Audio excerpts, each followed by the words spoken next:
Little Mix's sixth album, Yeah. Confetti, the British girl group coming off of their star turn on 2011's X Factor. Um, Dave, how big of a Little Mix fan would you say that you are? I wouldn't say I'm a big fan. We talked about their last album, LM5, about 2 years ago, 2018, and I was quite underwhelmed by that one.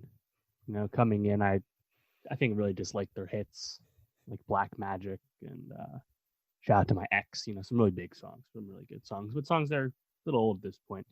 And you know, kind of seeing them as an American in the shadow of Fifth Harmony as like the British version of that, sans one member. I was like, LM5. I don't think there was much on this, and you look back on the track list. There's a Nicki feature. You're like, it seems like this was kind of a play to American audiences, I guess. Which is funny because right before that album comes out, they leave Simon Cowell's label, even though that album technically was still out on Simon Cowell's label. This is the first album from them independent of that with RCA Records. And I feel like I'm of two minds because you could think about the album in a lot of ways, but I think when they're right, they make really good pop music. And, really good pop music and often can be simple, but when it's good, it's good. So, uh, I haven't listened to a lot of their first few albums too much, but I mean, are you consider yourself much of a fan? No, not really. I actually kind of forgot that we reviewed LM5.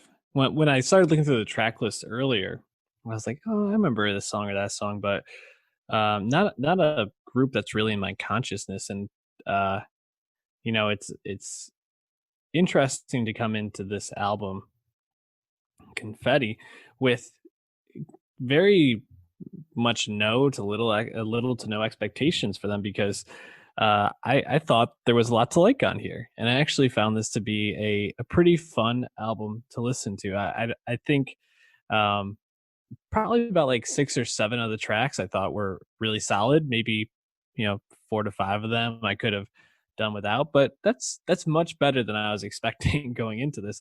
How are you feeling after working your way through Confetti?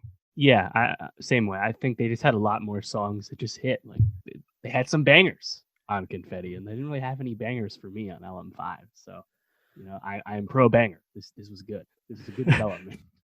It's funny, and I don't mean to bring in last week's topics to kind of frame this, but we talked about Ariana and how Positions was pretty underwhelming, and I felt like this was almost more of an Ariana album than Positions was, Oh, I at had the least in same terms of thought. expectation. You did. I had the same thought. When I'm listening to some of these big hits like Confetti, the title track, Happiness, I'm Hmm. like, oh wow, yeah, there's nothing as big as this on Ariana's Positions by design from Hmm. Ari's doing, but still, I was like, this is hitting more in the way I hoped Ari was going to hit for me just a week prior. So, yeah, I definitely made the connection. Yeah, and it feels like some of those tracks, like Confetti, um, even like Happiness, is like are there those are tracks that you almost can like hear Ariana just like soaring off of. And then Sure. obviously, I think Little Mix still gives a great vocal performance. And some of these, I think, tracks were purely just to be like a vocal show off for them in some sense. But yeah, I definitely found myself enjoying this, I think, a little bit more than Positions in a lot of ways. Not that Positions was bad. We went over that. Check out the review. But you mentioned Confetti. Production on that was just amazing. I didn't look up who the producer was. Did you write that down? I did not either. I quickly looked at the production. I didn't recognize too many of the names, but yeah, those drums on Confetti for Yeah. the hook, those kick right to my soul, man. That's tremendous. um, you mentioned what was the other track that you mentioned at the top Happiness, there? the one Was it right after, Yes, Happiness. Those kind of two more tracks like a back to back. Euro pop song sound. Yep, totally. And that the chorus, the hook on that is just really really good. Um, what about Gloves Up? Yeah, so You like that track? well, I think it's funny because if you look at you listen to this album, right? Right after Happiness comes Not a Pop Song, where they're espousing all these lyrics about how now that they're well, what was the quote? I don't want to do what Simon says. I think that was one of the lines. It's like they're Yep. clearly doing their own thing now. You know, that we're not going to do more of these traditional love songs about boys, blah blah blah. Yet most of the album is Is that conventional pop fodder. It's traditional. They're not actually reinventing the wheel, despite what they might have been telling you they were doing. And again, it's not a bad thing, but it's just kind of funny to hear that.